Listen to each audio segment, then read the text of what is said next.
आज हम पढ़ेंगे पुल्लिंग स्त्रीलिंग।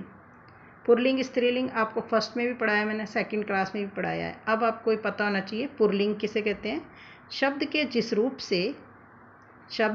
रूप से पुरुष जाति का बोध हो उसे पुल्लिंग, और शब्द के जिस रूप से स्त्री जाति का बोध हो उसे स्त्रीलिंग कहते हैं।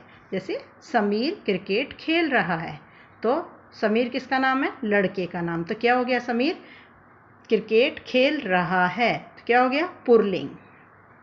क्या पता चल रहा है कि ये पुरुष के बारे में बोला जा रहा है। शिक्षिका पढ़ा रही है, जो रही है वो स्त्रीलिंग शब्द में के अंत में आता है, तो शिक्षिका कौन है? स्त्रीलिंग है ना। शब्द के जिस रूप से पुरुष जाति का बोध हो उसे पुल्लिंग कहते हैं, और शब्द के जिस रूप से स्त्री जाति का बोध हो उसे स्त्रीलिंग कहते हैं। शेर गुफा में बैठा है। शेर गुफा में बैठा है, तो शेर क्या हुआ? पुल्लिंग। बिल्ली दूध पी रही है। बिल्ली क्या है? पी रही है। रही आ गया स्त्रीलिंग। बिल्ली क्या है? स्त्रीलिंग। मेज पर फूलदान रखा है। अब फूलदान मेज पर रखा है, तो फूलदान क्या है? पुल्लिंग।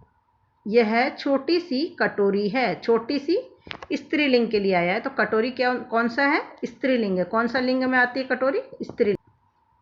इन वाक्यों में समीर, शेर और फूलदान शब्द पुरुष जाति का बोध कराते हैं। शिक्षिका, बिल्ली और कटोरी स्त्री जाति का बोध कराते हैं।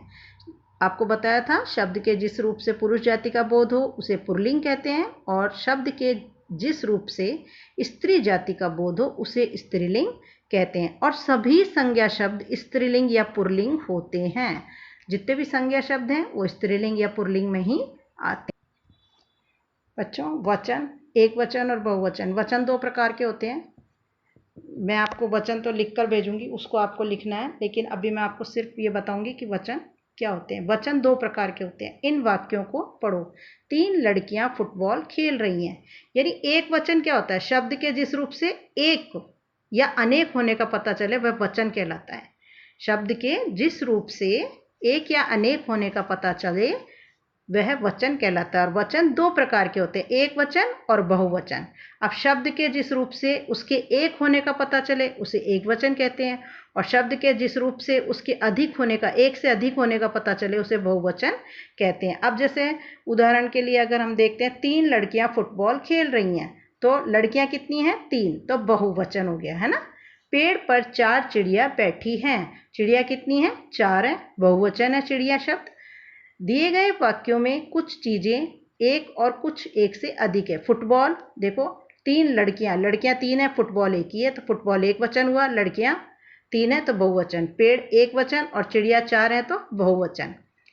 वचन दो प्रकार के होते हैं, एक वचन और बहुवचन। शब्द के जिस रूप से उसके एक होने का पता चले एक वचन कहलाता है। जैसे उदाहरण, औरत, माला, संतरा, पुस्तक। और शब्द के जिस रूप से उसके एक से अधिक होने का पता चले उसे वह बहुवचन कहलाता है। जैसे औरत का क्या हो जाएगा? औरतें।